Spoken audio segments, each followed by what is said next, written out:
Hi folks, this is Tony at TravelScoot again. Today we are going to install the rear luggage kit. This is how you receive it. This should be pre-installed like that. This is the actual tow hook assembly. This is the backing plate, and these are the two screws you'll receive. For the installation, you'll need your 5mm Allen wrench and about 2 minutes time. This is about as basic as it gets.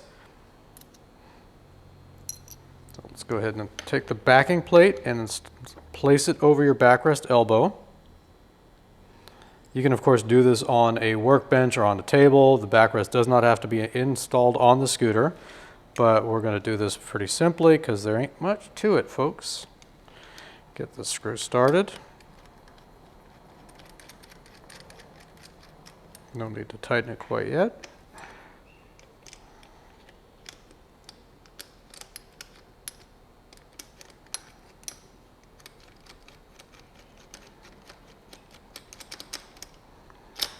And it's fine to let it slide down to its lowest position. That is actually where we recommend it to be installed, simply because that way, if you're towing something with any weight, your propensity to tip is mitigated. It's minimized. The higher up, obviously, it's going to have more pulling moment to get you to tip aft. You can, of course, install it higher, but to beware, please, with lighter loads only. That is essentially the whole shooting match there. Thanks for watching and happy scooting.